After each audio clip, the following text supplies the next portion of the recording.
Something really important just happened, and it didn't happen on the battlefield. It happened on the phone. Erdoğan, Trump, and one call. And immediately after that call, Turkey's president sent a clear and hard warning, not to Assad, not to Iran, but to a US-backed force inside Syria. You're watching TimesXP. It's me, Recep, and let's talk about what just changed here. A ceasefire has been announced between Syria's transactional Shara government and the Syrian Democratic Forces, the SDF. For years, this particular front has been frozen, tensed, explosive. And now there is pause, and Erdoğan says that he welcomes it. But yes, this is important. This is not a celebration. Speaking in Ankara, Erdoğan made his position crystal clear. He said Syria must remain one country, one flag, one authority. No parallel armies, no armed zones in the north. And then came the warning. Erdoğan looked straight at the SDF, a force backed, trained and armed by the United States. Well, his message, it was blunt. Disarm, disband, or be removed from the equation. No ambiguity here, no diplomatic cushioning. But you know, why is Turkey so angry at the SDF? Let's break it down simply. Turkey sees the SDF as an extension of the PKK, a group Ankara labels as terrorist organization.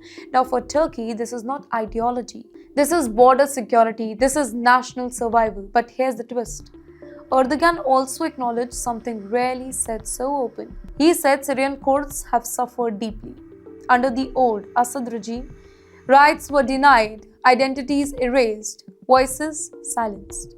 Erdoğan said that those injustice must end. Kurds, they do deserve full right. But this is the red line that Turkey will not cross. Rights do not mean weapons. And now comes the US angle, and it is very important.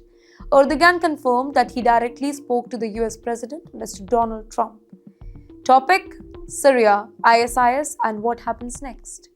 This matters because the SDF was Washington's key ground partner against ISIS. So, Erdoğan isn't just talking to Malaysia, he's talking to America, and this is the real message to Washington. Turkey is saying, support Kurdish right, yes. Support armed Kurdish forces, no. And do not confuse the two here. You know why this moment is so dangerous and decisive at the same time? If the SDF refuses to disarm, Turkey would escalate militarily, US-Turkey tensions would explode, North Syria could return to chaos. If the SDF complies, power shifts to Damascus. Kurdish politics enters a new phase. The map of Syria changes again. In the end, here's what we are watching. Not just a ceasefire, not just a warning. This is a rewriting of Syrian endgame, and Erdoğan wants it on the written terms. So here's the key. When Erdoğan speaks after a call with Trump, he's not just making a statement here, he is drawing a red line. And now the question is very simple. Will the US-backed SDF step back, or will this truce become the calm before another storm?